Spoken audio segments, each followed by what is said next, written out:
Сезімдері мектеп партасынан басталған Гүлжан мен Сапардың өлшеусіз махаббаттарына қарап, оларға қызғана қараған жандар аз болмаған. Бір жастықта қартаюды жазсын деген қариялар батасы періште құлағына шалынбай, Алла тағала жаны қажет болған Сапарды жер қойнына тапсырып, өзімен тағдырына лағнет айта, бетін тырнап, денесін жұлмалап, Гүлжан зарлап қала берді. Тфу, қара бет, байыңның алтын басын жалмап, соқа басың қалды ма? Деп орнынан таяқ сүйене тұрған енесі Мінай апа келініне жиіркене қарап, үйден шығып кетті. Гүлжан мен Сапар отау құрып, жап-жақсақ өмір сүре бастаған. Әкесінің берген бірнеше қара малы мен Мінай апаның киіз көрпесін алып, елге құдайы атап, еншісін алғалы қашан. Сапар зауытта дәнекерлеуші қызметін атқарса, Гүлжан бала тауып, үй шаруасын айналдырды. Айлық жалақысы көңілге қонымды болғанымен, Сапардың денсаулығы сыр бере бастады. Үйінің керек жарағы, ішіп-жемі мен киім-кешегі түгелдей Сапардың мойнында. Не ішіп, не кием деп уайымға салынбайтын Гүлжан балаларын мектепке жіберіп, көршілерінің үйіне жиі барып, әңгімесін айтып, шәйін ішіп қайтатын. Күндердің күнінде Сапардың денсаулығы күрт нашарлап, жұмысынан қол үзуге мәжбүр болды. Жұмысынан өтемақы талап еткенімен, сұрағанын толық ала алмай, біраз сандалды. Алғашында күйеуінің ақшасы таусылғанша, ойына еш нәрсе кіріп шықпаған Гүлжан оңды-солды қаражатты шаша берді. Сапардың ауруханаға жатып, ем қабылдауына тура келді. Қорадағы қойын сатып, дәрі-дәрмектерін алды. Ем-домы дұрыс қонбай, дәрігерлер диагнозын таба алмай, әбігерге салынып, біршама уақыттарын босқа өткізіп алды. Гүлжан шарасыздықтан ата-енесінен көмек сұрап баруға бел буды. Жастайынан тұрмыс тапшылығын көрмей, алаңсыз ақша жұмса өскен Гүлжан Сапармен 15 жылдық өткізген өмірінде баршылықта өткізді. Ешкімге басын имей, қарызға ақша сұрап, имене келген жандарға шіреніп, кеудесін кере, шатырлатып санап, тездетіп қайтарыңдар, деп түрсе қоятыны есінде болса да, онысын ойына алмай, ата-енесі мен күйеуінің бауырларынан өзі де қарызға сұрауға барды. Амал лажы таусылып, басын әрең игенсіп, қажетті соманы алып, үйіне қайтты. Жолшыбай дүкенге кіріп пакетін толтырып, шұжығы мен тәтті сусындарын ала кетті.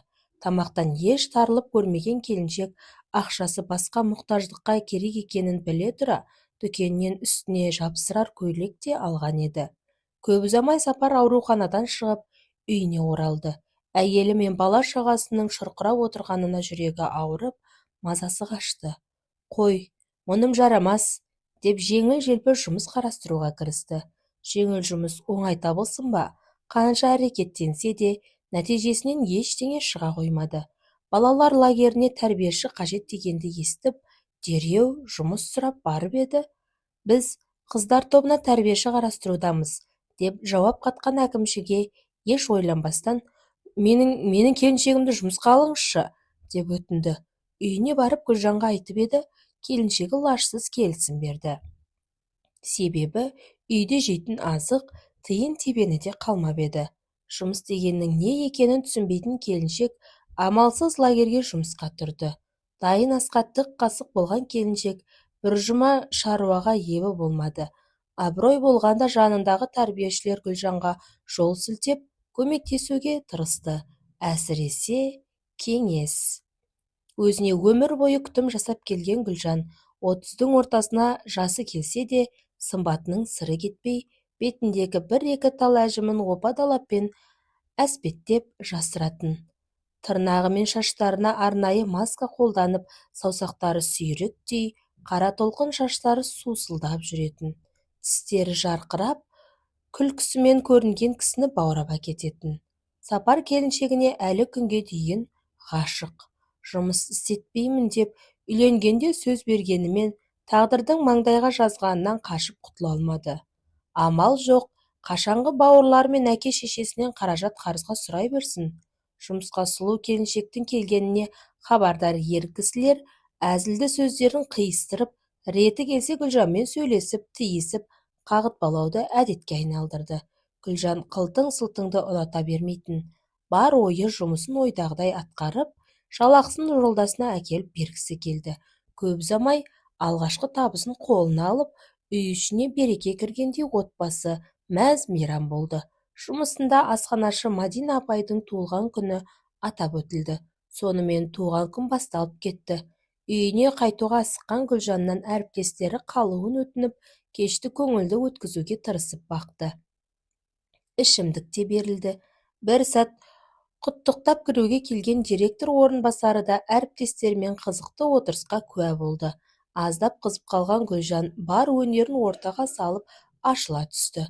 Сықылықтап күліп, нақшына келтіріп, бөксесін былқылдатып, саусақтарын шықырлатып, еркек атаулыны өзіне еріксіз қаратты. Қарғадай қадалып директор орынбасары Болаттың да отырыстан қайтар ойы жоқ. Ауыздарының суы құрып, келіншектің ісінген омырауы мен толқындай шаштарының бейменен ырғалғанына көздері тоймай, ойлары сан-саққа кетіп отырды. Сонымен кеш көңілді өтіп, үйде-үйіне тарқасты.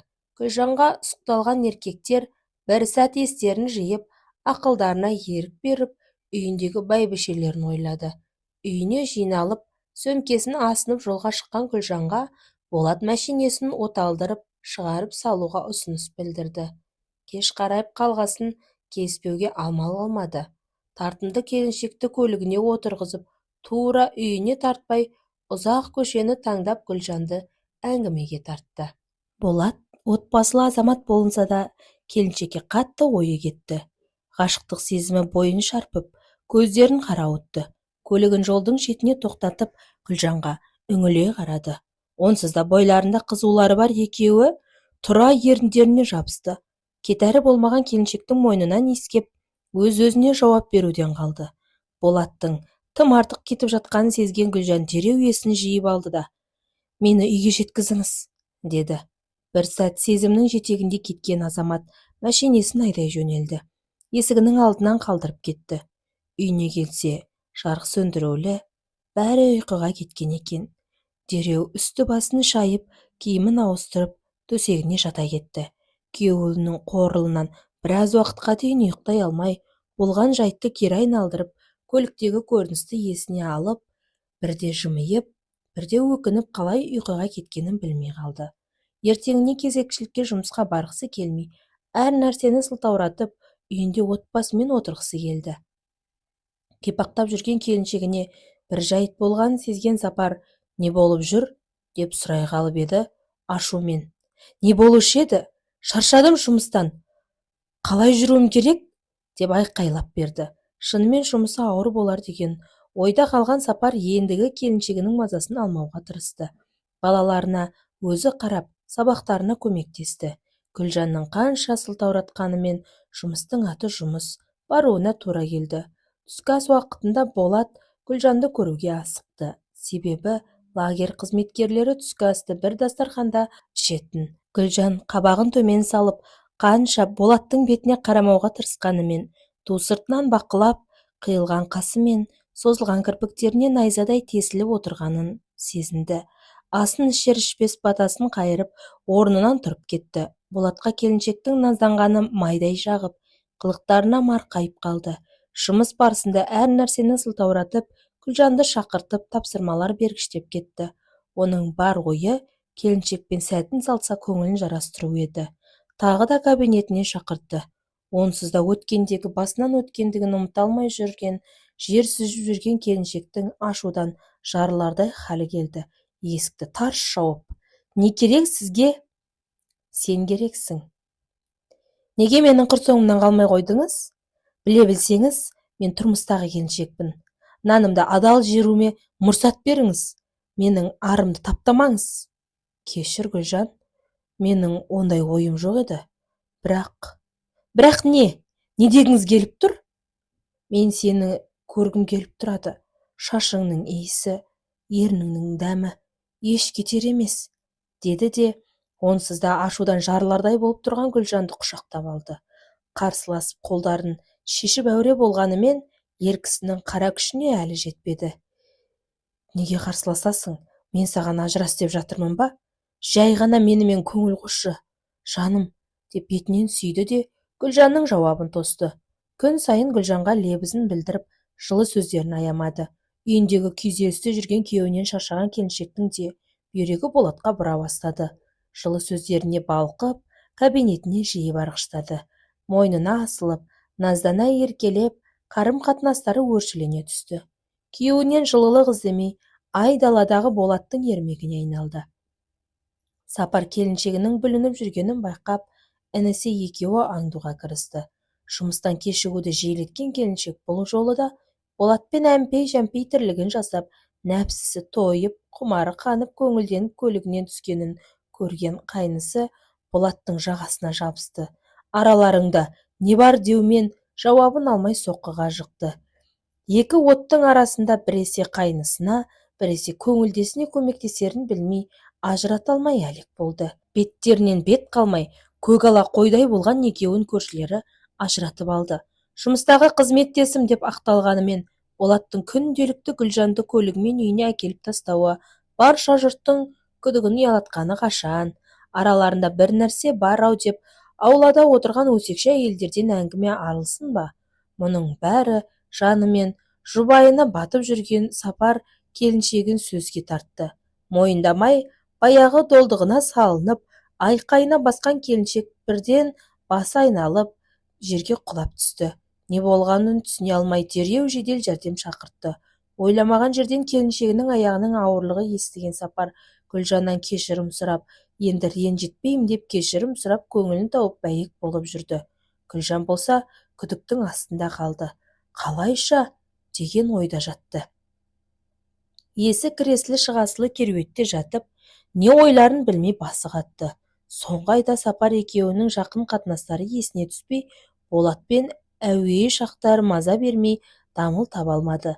Сапардың ойында түк жоқ, жан басы толғатын болды деумен жүр. Сауығып жұмысына қайта оралды. Жүрегі тас төбесіне шығып Болаттың кабинетіне кіріп кетті. Сөздің тоқетерін айтып еді, орнынан атып тұрып жалаңды жаппа деді де шығып кетті. Сан соғып қалған Гүлжан шарасыз халде. Болат артын тазалау үшін Гүлжанның атын шығарып жіберді. Гу-гу гәптің ақыры бүкіл ауылға тарап, Сапардың інісі Болаттың быт-шытын шығарып сабап кетті. Болат жансақтау бөлімінен бірақ шықты. Сапар әйелінің теріс жүрісін көтере алмай, сарайына асылып қалды. Онсыз да екі бөлек жатып жүрген Гүлжан ертемен сыртқа шығып сарайдың есігін ашық екенін байқап, қарап көріп еді, көзі шарасынан шығып бар даусымен айқайлап, Сапардың аяғынан тартып әлек болды. Бірақ бәрі кешеді. Сапар келмеске кетті. Елге қара бет болып, етек жеңі жасқа толған Гүлжан тірі өлікке айналды. Қатты күйзелістен іштегі шаранасы шетінеп кетті. Басына бәле боп ойнастан ол жалаған баласын әу бастақ өліп қалғанын қалап еді. Мұнысы да орындалды. Енесі Сапардан қалған тұяқтарын өзімен бірге алып кетті. Себебі анасының теріс жолда жүріп, тәрбиеден мақұрым өсіріп туысынан теріс айналдырар деп ойлады. Сонымен Гүлжан қу тізесін құшақтап жалғыз өзі масқара күйде қалды. Сапардың інісі сотталып істі болды. Ал Болаттың түгі де кеткен жоқ. Ендігі басқа етекті аңдып жүрген болар-ау шамасы. Осымен әңгіме соңына жетті. Оқиға туралы пікіріңізді қалдырсаңыз.